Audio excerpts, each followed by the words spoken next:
Hindi raw maiwasan na kabahan nitong si Jen sa mister niyang si Bernard.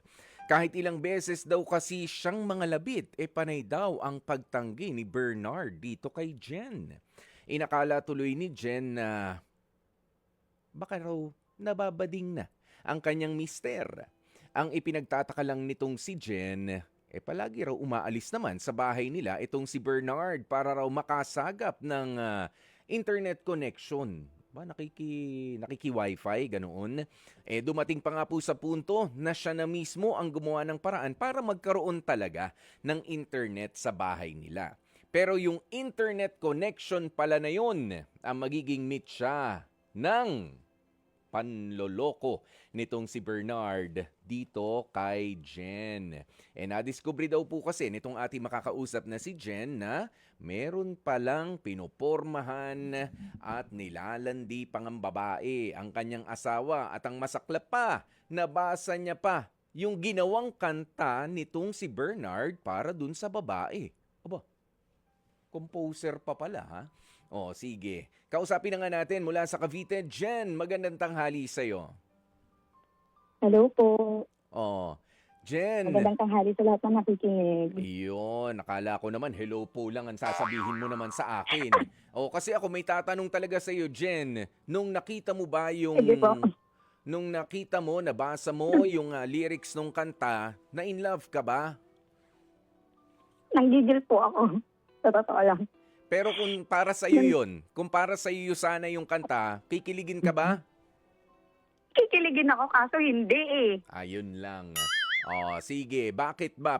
Paano mo ikwento mo nga, paano mo nalaman na kanta 'yun? Malay mo naman tula lang. Bakit meron ba talagang meron ng tono? Meron pang chords, meron pang nota? Kasi po, di ba hindi na nga siya umuwi. So yung cellphone niya nakalatag lang. Sabi ko, may something talaga dito eh. Kasi hindi siya umuwi. So, ang tanging paraan ko lang, dalawa kasi phone yan, yung old and yung new phone niya. Okay. So, lagi ko tinitignan yung new phone niya. Wala talaga akong makita, malinis. Tinignan ko po yung old phone niya. Sabi ko, wala sa mga platforms, wala sa anything. Tinignan ko yung email. Sa sent items ko tinignan. Ayan na. Ang nakita ko, ang sabi niya, please see attached, hope you like it, I love you with heart emoji. Tapos may naka-attach na kanta. Ang sabi sa kanta, may pinagawa po niya yung kanta, 'di ba po sa mga social media may nag-o-offer na yung papakompose ka. Yes. Kasi may family vlog kami before, ginawa niya. Pinagawan din po pala niya siya. Uy, ayos Hindi na pala kami. Oo. Ang po, Sige. Tuloy ang kwento. pinakinggan ko. Ang sabi doon sa kanta, boses lalaki, sabi niya, the first time I saw you, in-stop ko na, hindi ko na kinaya. Kinonfront ko siya, tulog yun, ginising ko. Sabi ko, ano to? Nang bababae ka? Sabi kong ganun. Sabi niya, wala yan. Sigurado Wala ka lang ba? daw yun. Hindi ba para sa'yo talaga yun? Hindi ba niya kinatwiran na gano'n? Hindi. Nakita ko ibang pangalan ng Saka marireceive ko yun. Kasi sinad niya sa email. Sabi ko, sino yan? Sino yung sinandan mo yan? Wala lang yan, pinagawa lang sa akin yan. Yun yung reason niya. Hindi siya makatingin sa akin. Pinagawa lang daw niya yon kasi stress daw siya. Nai-stress. Sino yung nagpagawa? Sino yung nagpagawa? Tinatanong ko nga po siya, ayaw niyang banggitin yung pangalan eh. Ayaw sabihin. Ayaw niyang sabihin po talaga. Tapos isa-segue po niya kasi di ba may nahuli na ako. Hindi niya pagtutuunan ng pansin yung nahuli ko. Isa-segue po niya ng hindi, wala yan, nakita mo. Hindi yan. Ang problema dito, ugali mo. Lagi niyang pino-point out yung ugali ko, yung flaws ko, yung pagod niya sa bibig ko daw. Yun. Kaya ayaw niya nang umuwi kasi pinagagalitan ko daw siya. Kino-correct ko siya. Yan. Pero ito, okay, go ahead. Tuloy. Sige po. Hindi, tuloy. Ayun. Kaya ang inaano ko doon is, nung nag-usap na kami, parang ako pa yung nag-sorry. Kasi umiyak siya, tapos sabi niya, pagod na ako, ganyan. imbes na mapag-usapan yung mga nakita ko, yung nakita ko, mapag-usapan yun. Kasi naguguluhan po talaga ako eh. Hindi ko makuha sa kanya yung tamang rason. Na kung nagpagawa yan sa'yo, bakit kailangan mo mag-I love you? Diba? Hindi ko nakikita yung valid reason doon na pinagawa sa'yo, stress ka, bakit mag-I love you ka, may heart ka. Diba? Tapos po, in-screenshot ko po yun. Sinend ko po yon sa mama ko, sabihanan ko, eto po, katunayan talaga na nang bababae siya. Kaya ayaw niya nang umuwi. Sabi ko. Tapos, sinabi ko sa kanya na may ebidensya ako, ni-screenshot ko na. Niloloko mo ako, kaya pala ayaw mong umuwi. Tapos sabi ko, babae pa naman ang anak mo, mahiya ka naman kung niloloko mo ko. Inalagaan kita nung mga panahong, nagkasakit siya, niluhod ko yon sa Panginoon. Na pagalingin siya, tapos gaganyanin lang niya ako. Sige, Jen. Kaya, hinga muna. Sorry, very emotional na ako. Oo, sige. Hinga lang muna tayo ng konti. Yung Sige, hinga.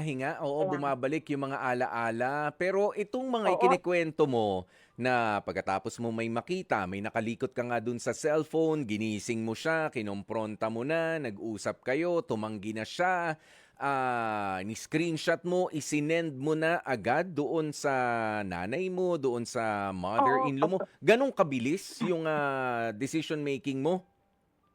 Na hindi mo na talaga hindi mo na hindi niyo na sinubukan resolbahin na dalawa itong problema, hindi mo na inalam yung punot dulo man lang. Talagang ni-report mo na sa kanila, sinumbong mo na. Matagal na po kasi yon na pinag-uusapan namin yon. Nagmakaawa na po ako dyan. Umiyak ako, nag-sorry ako. Kung ano bang gusto mo na baguhin ko ugali ko, sige babaguhin ko. Hindi na daw talaga, ayaw niya na. Kinakalabit ko yan, ayaw niya na din. Tapos ilang beses po yun. Tapos sabi ko, dalawang reason lang yan. It's either Becky siya or may babae siya. Bakit ayaw niya? Kasi kilala ko po yung asawa ko. 9 years kaming kasal, 15 years kaming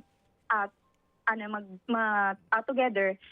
Kilala ko yan, hindi yan makakatiis. Kaya Paano? bakit umabot ng isang buwan? Hindi yan makakatiis, sir. 9 Sa years. isang linggo, sir, hindi po talaga. 9 years kasal, 9 years. 15 years na magkarelasyon.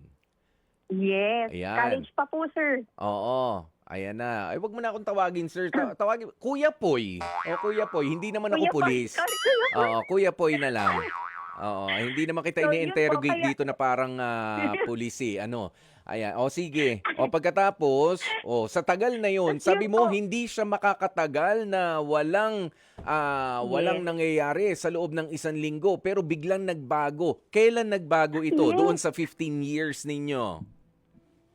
Yun nga po yung wala ng internet. Actually, 2 internet sa bahay namin dun sa magulang ko. Yung isa pinatanggal ko kasi nagpakabit po dun sa kabilang bahay, yung bahay po namin. Kasi ayoko pong dalawa-dalawa binabayaran na internet. Siyempre, sayang Tapos naman. sayang po, opo. Ngayon, nagreklamo siya na ano ba naman yan? Yung trabaho daw niya naapektuhan. Doon na nag-start na umuwi siya sa bahay namin. Nung una, umuwi pa po siya. Every night, uuwi siya. Hanggang sa inunti-unti niya na po na every Friday na lang uuwi.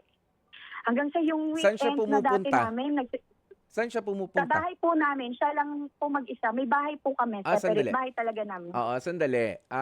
Akala ko naman kasi, kaya mo pinatigil yung internet dun sa isang bahay, magkatabi lang. Hindi naman pala magkatabi, magkalayo. Hindi magkalayo. Magkalayo. Opo, magkalayo. Ikaw naman kasi Hindi sa ko siya pagkikwento mo, nababasa. kala mo naman, alam ko kung nasan yung Sige.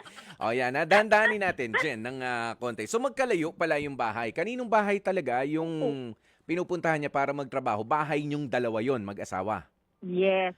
Yun yun. Opo, Yun tama. yung, nandun yung internet connection nyo. Oo. Yun yung inaano niya, yung malakas daw doon. Bakit Tapos- bakit wala ka dun sa bahay ninyong mag-asawa? Kasi po, yung anak ko po nag-aaral doon sa lugar po ng mama ko. Ayaw na po namin ilipat. Ayaw din po ng anak ko na lumipat ng school. Okay. So, Gaano ba kalayo? Ano nyo na lang, sasakay, parang 2 jeep pa po, ganun. Tapos magta-tricycle pa. Okay. Sige, Parang may mga distansya. 30 to 30 minutes. Okay. Oh, sige. Kaya So, ganun na yun. nangyari. Akala ko naman kasi akala ko itong si ano pangalan nitong jowa mo? Si Bernard, pumupunta pa, dumadayo, nakiki-internet. Bahay nyo naman pala 'yun. Oo, Ha? bahay namin po yun, bahay namin. Bakit hindi Ngayon, nakakaramdam ka na pala, di sana yung dun yes. ang pinalipat mo na lang diyan kung saan kayo, Kaya, 'di ba? kaya nga po, Oh. nararamdaman ko na po yun, pero Mm. ayoko kasi siyang yung, kumbaga, kulitin kasi nasa-stress nga daw siya sa trabaho niya. Mm. Tapos yan po kasi nagtitraining siya sa insurance. From dating insurance niya, lumipat siya. So, lagi niya nire-reason, may training daw po siya tuwing gabi, Mm. na pagdating ng weekends, may training ulit, na wala Oh. na yung family bonding. Mhm. Tapos, papaalam na naman siya, Pero punta na naman sa kabilang bahay. mm. Tapos, kikis pa po yan sa akin. Bandang August, kikis pa po yan bago umalas, magpapaalam. Mm. Pasok na ako. Oh, papaano yung kiss? Yan, ganyan Kiss ba po. sa pisngi, sa Sa lip. noo? Sa lip. Sa lips pa. Ibig sabihin sweet. Hindi Sa kaya lips ko pa. inaalam kasi ibig sabihin ko kumbaga ramdam mo pa. Ramdam mo pa yung Cold na po pagmamahal eh. niya. Parang, Cold pa? parang Cold na? hindi eh. Parang mararamdaman po kasi ng babae yun eh. Dampe. Alam mo po yung dampe. Tapos, pag inaano ko Smack. po siya na i-update ako, ayaw niya na. Mag-update na kumain ka na saan ka na, papasok ka. Mm. Tapos po, yung ultimo na mag-on-site na siya, di ba po? Mm. Umuwi siya sa bahay namin. Mm. Kinabukasan, on-site siya. Kung on-site ka, dapat doon ka na lang sa amin ng anak mo. Para kinabukasan, kung mag-on-site ka, di galing ka sa bahay. Di ka naman work from home. Yun naman na reason mo, di ba, kung bakit nandoon ka. Mm. Si internet at work from home ka. Mm. Ang nangyari, kahit po on-site, doon pa rin siya uuwi. At yun ang mali ko. Di kasi ako nagpakabit ng CCTV kung doon talaga siya umuwi. Jen, Ngayon, tuloy. yun po. Ngayon, nung napapraning-praning na ako, sabi ko, ayaw talaga niya. Dahil nire-reason niya, ikaw may kasalanan niya, di ba? Ikaw yung nagpatanggal ng internet. Di nagpakabit ako. Nung nagpakabit ako, hindi na yun yung reason. Nag-iba Hindi na na, yung reason ano na raw? pagod na daw siya sa ugali ko. Ugali ko na daw. Na Ano bang bungangera ugali daw mo ako. raw? Bungangera, tuloy-tuloy, ayaw magpasingit pagka nagsasalita? Ganon. Ganon ba ang Oo. sinasabi sa Hindi, kasi- Jen? Kinokorek ko siya lagi. Sa Mm. mga spelling, sa grammar, Mm-mm. sa posting, sa social media, kasi may family vlog kami. Basta-basta lang siya nag-upload ng mga, mga videos. Minsan, ano pa ako, nang kabashing-bashing pa itsura ko, upload niya. Mm-mm. So, yun, nagagalit na siya sa akin sa dami ng mga kinokorek ko. Parang Mhm. tumama na yung loob niya, which is, syempre mali ko din yun. Hindi naman ako perfect na asawa. May Mm-mm. pagkukulang ako. Kaya ako nag-sorry sa kanya. Tinry ko yung best ko as a wife kasi sinasalbo ko yung marriage namin eh. Mm-mm. Hanggang sa, Pero yun na, Jen, ayaw siya na talaga umuwi. oo, pero Jen, sige, alis na muna tayo dyan sa ayaw niya umuwi, ayaw niyang magpakita. Gusto ko yung inamin mo kanina, no, na hindi ka naman perfect, nga lang, aaminin mo ba na medyo naging manipulative ka or medyo lumalampas ka na nga rin doon sa mga bounds ng pagiging mabuting asawa? Bakit ka mo? Kinakausap mo siya, sabi mo, lagi ko siyang kinokorek. Mali yung grammar niya, mali yung English niya, mali yung spelling niya, puro mali. Yes, tama na itinatama natin yung pagkakamali ng partner natin. Yes. Pero ikaw ba, kinoconsider mo rin ba? Dinadahan-dahan mo ba? Baka naman, Yes. di ba, nanliliit na rin sa sarili itong si Bernard nung mga panahon na yun. Napansin mo ba yan, Jen? Oo. Yes. Napansin ko. Ano po lang yan, dahan-dahan yan, hindi ako agad-agad na, uy, mali yung ano mo. Hindi kasi talaga siya nakikinig. Meron po kasi kaming client na siya yung gumagawa ng ano.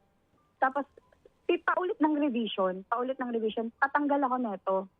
Parang nagagalit na siya. Makikita mo sa mukha niya. Maayos naman pagkakausap ko eh. Okay. Patanggal naman neto pa-revise kasi hindi ko pwedeng isend yun sa client namin ng ano yun? Kasi makikita sa social media yun Oo. na may mga wrong spelling ka doon. Yes, Yun pero po yun, everyday yun eh. pero ganyan ba, Jen, ang sinasabi mo kapag ka nakita mo yung mukha niya na walang reaksyon muna, ang dami mo pang sinasabi? Oo. Aminado ka doon? Oo. Kaya hindi na, nag-stop po ako doon. Pag nararamdaman ko na, Yes, kabisado ko yung asawa ko eh. So, nagsa-stop na ako kasi parang nagdadamdam na siya. Mm-mm. Hanggang sa, siya na yung dumiretso. Oh. sa client namin siya na. Tapos may mali, ganon. Tapos ang Okay. ano din, may tama din ang gawa niya. So, yun. Okay. Alam mo, maganda rin kasi, Jen, ano, na minsan na-assess din natin yung sarili natin. O katulad niyan, alam ko Yes. ang dami mong gustong sabihin. Ha? Ang dami-dami mong gustong sabihin. Feeling ko nga kukulangin na yung oras natin eh. 'Di ba kung hahayaan kita Yes. magsalita. But then again, to be fair with your husband, hindi ko sinasabi rito ha. Maganda na meron kang realization na sumobra ka na nga. O dahil imbis na Yes. sabihin mo na ito wrong spelling to ha. Pwede mo naman sabihin, pakibago na lang. Tapos, period. Yes. 'Di ba? Dapat ganun eh. Sinasabi ko din po Oo, yun. pakibago na lang to, wrong spelling tayo. Okay, tapos na. Hindi yung pakibago na lang to ha, wrong spelling tayo. Naku, ang daming sasabihin sa atin ng kliyente natin. Baka ipagkalat pa tayo niyan sa social media kapag ka nagkataon. Papaano Yes. naman yung business? Baka ganun naman kahaba naman na kasi sinermonan mo na. Kahit sino naman, alam mo, kahit hindi mo asawa, kahit tauhan mo lang sa dami ng litanya, ha? Sa dami ng litanya, wala ka ng pinalampas, sinermonan mo na mas nakakasama ng loob yan. Yan Yes, nga, I understand. asawa mo pa yan. 'Di ba? Asawa mo pa yan. Doon Yes, sa parte sir. na yon, aminado ka, 'di ba? Na-realize mo na. Pero Yes. kailan lang itong realization na to nangyari? Kailan lang? Nung mismong nag-away na kami. Nung Kaya kami nag-away nag-sorry na sa lang kanya. kayo. Tsaka mo na lang. Nag-away na kami. Kailan nga kayo nag-away? August. August Kasi last sinasabi year. na sa akin na Mm. last year, yes. August Ibig last sabihin, year. ibig Sabi ko, sabihin I'm ba so nito, sorry. Jen? Dali lang, Jen. Ibig sabihin ba nito, ikaw ay wala ka pang pakialam sa mga pangyayari noon, tsaka mo lang na-realize nung binanggit niya na, pero ang lala na nung away. Yun na yun, nung nahuli mo na siya. Hindi kami nag-aaway po. Hindi kami nag-aaway po, sir, talaga na tungkol sa mga kung ano-ano. Silent treatment nga kami niyan eh. Yung time Silent? na yan, napupuno na po kasi. Silent treatment pa kami niyan. Jen, Napuno na po ako noon. Kasi Jen, ilang beses ko nang sinabi sa kanya. feeling ko hindi ka Pero- silent treatment. Parang di mo kaya yung silent treatment. Nag-silent treatment po kasi Mm. ilang days po yun na hindi kami nag-usap. Pinabayaan ko po siya. Kasi sabi niya, gusto niya mag-isa. Tinake niya yung opportunity po na yon na makipag-usap sa iba. Ito na Sabi ko yun. sa kanya, ayusin namin. Kung may mali ako, sige, Mm. babaguhin ko. Willing ako. Kung nasasaktan kita, I'm so sorry. Pero sabi ko nga sa kanya, dapat kung may sama ka ng loob, katulad ko, sinasabi ko sa'yo, sana sabihin mo din sa akin bilang asawa. Sabi nga, asawa mo ko, dapat alam mo yan. Sabi ko, hindi ako kasi manghuhula. Mm. Sinasabi ko din naman sa'yo, Okay. sana ganun ka din sa akin. Sabi ko ganun sa kanya. Mm-mm. Pero, yun nga, nabasa ko na may ano na siya, inutusan siya na mag-grab na lang. Oh. Mag-grab Sandali, saan galing tong message na to? Saan mo naman nabasa yan? sa Telegram. Sa Telegram naman. Wala na tayo sa email ngayon, ha? Kanta yung sa email. Meron pa sa Telegram. Sa Telegram, mag-grab ka na lang. Kung kaklase naman grab yun. ka na lang, Kaklase, love. katrabaho naman yun. Katrabaho niya. Katrabaho pala eh. Anong problema Katrabaho doon? niya, grab ka na lang, love. Ayun Sabi lang. niya, grab ka na lang, love. Baka Labrador ang Ayun na. pangalan. Di ba? Kaya nga po, pinagtagpi-tagpi ko. Sabi niya, sa bibig mo, napapagod na ako, ganyan. Pero kung hindi ka po kasi mag-get, kung gusto mong i-resolve yung marriage, kasi kasal tayo, hindi tayo magjowa lang eh. Yeah. Mm-mm. Kasi ang tagal na natin nagsasama. Mm-mm. May something talaga, may something. Tapos, ang linis ng ano niya. Tapos yung old phone niya, nataranta po siya nung inaano ko na, yung nag-i-investigate na po ako sa cellphone. Burado lahat. Natataranta na siya. Ano yan? Ha? Natataranta na siya na, kasi hindi ko po hinawakan yung old phone niya eh. Mm-mm. Ayun na. So, Okay. doon na nagkatarantahan na, ano po yan, yung sa email nga po yan eh, nagbrasuhan pa kami yan eh. Mm. Sabi ko, may ebidensya ako, may babae ka pala, kaya ayaw mong umuwi. Mhm. August 10 po yun ah. Tapos nabasa ko po, September na. September ko na nabasa. Okay. Mm-mm. Jen, Ibig sandali. sabihin, August pa lang, Oo. nag-uusap na sila. Jen, talagang parang fresh na fresh pa sa'yo, ha? O mamaya ko aalamin kung kumusta kayong dalawa. Pero eto, dahil nga sa pakikinig sa atin mula sa navotas ni Nanay Beth, meron siyang reaksyon sa pangyayari, sa mga kwento mo tungkol sa inyo ng asawa mong si Bernard. Nanay Beth, magandang tanghali po sa inyo. Hello, good afternoon, Oh, Kuya Poy. ano ba masasabi mo rito? Parang may gigil pa talaga sa boses, sa tinig, ano, nitong si Ate Jen. Oo, siguro eto na yung masasabi ko lang, Mm. eto na yung parang fall out of love term, Mhm. yung issue na yan. Kasi although siyempre matagal na kayong magkasama, matagal na kayong mag-asawa, siyempre may mga siguro na, kasi siyempre kahit na tayo mag-asawa at may kayong mag-asawa, individual person pa rin kayo 'di ba? Mhm. Siyempre, yung relationship nyo, yung sa araw-araw na magkasama kayo, kung napanatili na yung bang yung respect sa isa't isa, nandun pa rin. Pero dahil nga dun sa sitwasyon na nangyari sa kanya, siguro ito talaga yung masasabi ko nga na, siguro yung as individual, yung damdam isa, bumigay siya. Okay. So, di ba, Mm. na-fall out of love na Yes. siya. Nanay Beth, So, ikaw sa ba akin- ay sorry. Hindi pa ba tapos? Oo. Sige. Nanay Beth, ikaw ba ay married? Oo. Sige, married ako, pero Mm. ano na rin ako.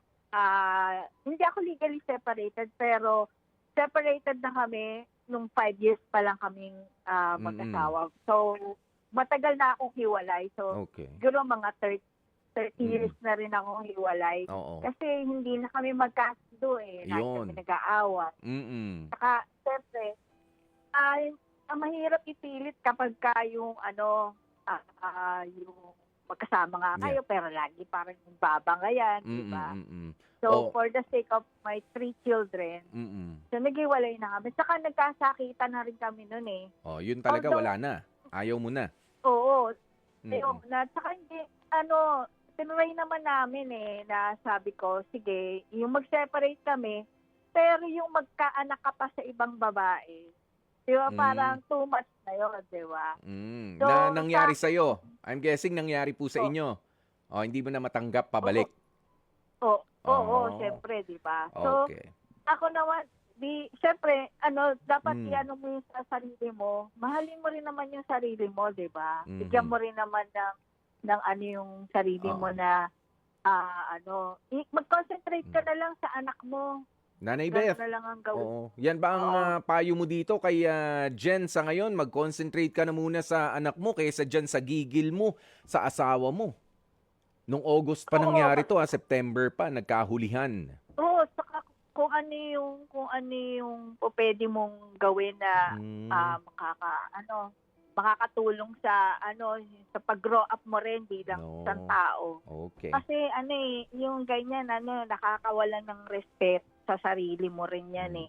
Huwag mo nang ipilit kasi at saka kung halimbawa darating din naman na baka mamaya ma-realize ng asawa mo, ay pala, mahal ko pa rin pala yung asawa ko. Pagka ganun, Dun- pababalikin, oh, tatanggapin pabalik o hindi? Hindi, nasa sa kanya nga yun eh. Nasa process ng nasa process ng Okay. healing din eh. Sige. Kaya nga i-heal mo rin muna yung sarili mo. Yan, pagaling muna. Oo, at siguraduhin mong kalmado ka. Na heal na yung mga sugat bago magdesisyon ulit kung tatanggapin o palalampasin na. Ganun ba 'yon, Nanay Beth? Oo. Sige. Yes, oo. Kasi 'di ba maganda yung magsasama kayo ulit na talagang mahal niyo pa rin talaga yung isa't isa. Okay. Diba? Sige. Nanay Beth, maraming salamat sa reaction mong 'yan at opinion at payo na rin dito kay Jen. Oo. Sige, you're welcome. You're Yon. welcome. Jen. Ikaw ba? Hello. Eto na nga yung tanong ko rin sa'yo, sa dami ng mga pangyayari at sa iba't ibang sinasabi mo, accusation pa lang naman itong sa'yo, hindi nakilala mo ba yung babae? Nakita mo ba? Nakilala ko po. Nakilala mo na. Nakilala ko po. Okay. Nag-celebrate po sila. Nag-celebrate Nagpasko pa. pa. Pinakilala sa family. Oh, Ayos hindi ka inimbitahan? Hindi. Hindi. Sabi nga po niya, in-invite lang daw po siya. O, ganun ka-special na ikaw Ah, in-invite sa family? katrabaho. Ano, Katrabaho nga. katrabaho. Hindi, Katrabaho. hindi naman katrabaho lang talaga? Hindi daw. Hindi. Yun na ang Hindi. girlfriend. Kasi nabasa ko doon eh. Kasi nabasa ko po sa Telegram, Mm. ina-update niya. Hello love, pauwi na ako. Ikaw ba mag-update ka ng ganon? Tapos yung lakad niya with coworkers po, yung picture. Kasi nung nandun kanita, lagi. mahilig yan mag-update. Mm-mm. Magsisend siya. So ginagawa na, nagtaka ko, sinisend niya sa babae, bakit to nag-update? Mm-mm. Pauwi na ako. Yun na, hello love. Tama po yung nabasa ko. Mm-mm. Nabasa ko, nag-grab ka na lang love. Napagtagpi-tagpi ko siya. Kaya pala. Tapos Mm. ang tagal po niya sa CR. Mm-mm. May ka-chat. Hindi naman siya ganun dati. Okay. So ganito, Ate Jen. Mula nung September, hindi na kayo nag-usap ulit ng maayos pa nitong si Bernard. Tama ba? Nag-usap kami about sa Sa bata. sa bata. Oo, of course. Mm. Nag-settle kami ng tungkol sa bata. Okay. Pero Anong naging usapan ninyo para sa anak ninyo? Isa lang ang anak ninyo? isa lang. Mm. Magsusustento siya. Yun naman yung thankful ako kasi love niya yung anak ko. Mm. Papadala niya ng pagkain. Mm-mm. Ganyan, magsusustento siya. Tapos ang usapan namin, babayaran niya yung mga utang niya sa akin. Kasi ginamit niya yung pangalan ko sa sasakyan, sa cellphone, sa loan, sa drones, nakaswipe yun sa credit card ko. Siya gumagamit ng sasakyan na dapat kami yung gumagamit nun na family. Mm. So, yun yung fear ko, baka mamaya, dahil iwalay na kami, hindi na siya magbabayad. Yun. Ito Kaya- ba ay merong bang kasulatan yung kasunduan yung yan? Yes. Meron naman. Okay. Meron, pero hindi ako nag-agree sa ibang ayoko nang i-disclose yung iba kasi Okay. Mm-mm. lawyer to lawyer na kasi. Yun. So, ayoko nang yun. Yun ang mas gusto ko So- nga malaman na at least meron ng pag-uusap. Although ang pinag-uusapan nga natin dito yung emosyon. Yes, pumirma ka nga sa mga kasunduan na ganyan para sa anak natin. Yes, Hindi naiinis pa pa po rin. ako nakakapirma. Hindi pa. Kumbaga, Pinadala ko lang yung, oh. po yun, yung parang attorney, tapos siya magre-response siya doon. Kung agree ako doon, nagsasagutan ipirma. pa lang. Hindi ako pumirma. So ibig oo. sabihin ba nito, Ate Jen, partly tanggap mo na maghihiwalay kayo? Tinanggap ko na, sir, kasi di ko naman deserve yun eh. Yung alam ko na may mali din ako, pero hindi ko deserve yun, sir, na Kuya Poy, na lokohin ako, na iwan kami. Kasi lagi bukang bibig niya doon na masanay na kayo na lang dalawa. Na gusto niya po talaga na magstay na lang mag-isa doon sa bahay namin. Akala ko mahal niya yung anak mo. Mahal niya in a way na sinusuportahan niya na sa finances, ganun.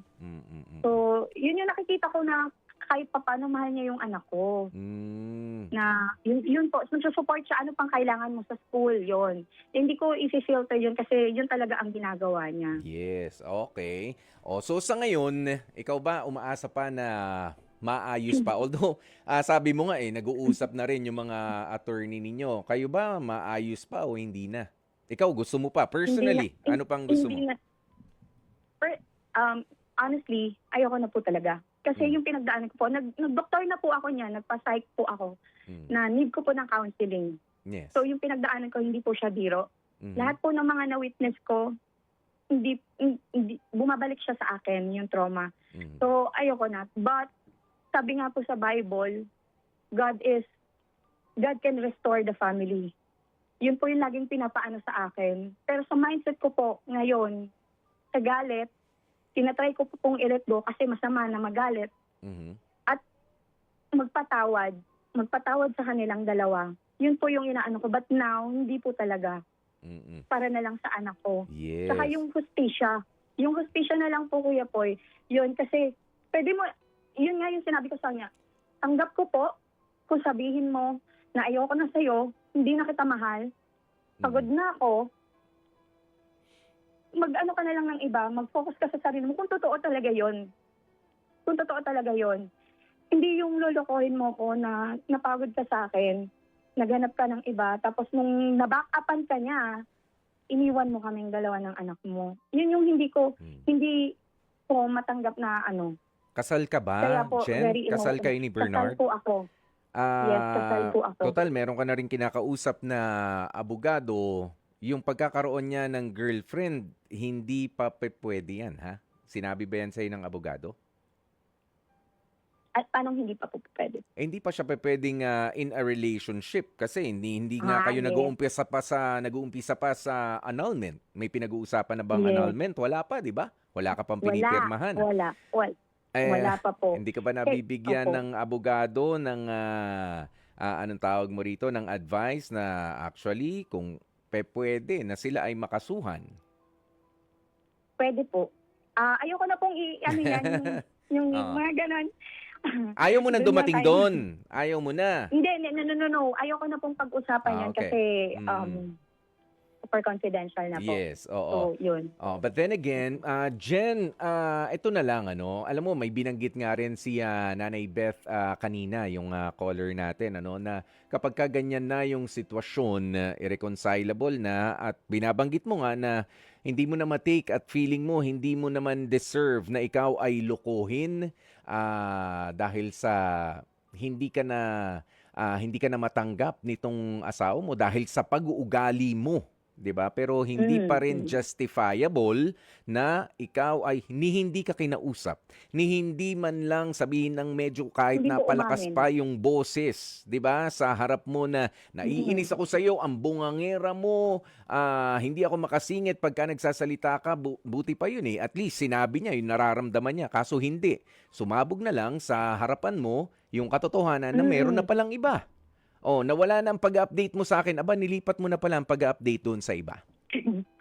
Kaya po pala sabi niya, ayoko na nga mag-update sa'yo. Mm. Later on, nung na-discover ko, nag-update siya sa iba, kaya pala ayaw niya mag-update. Asawa ako Tapos magagalit ka sa akin kapag tinitext kita, nasan ka na? Yun.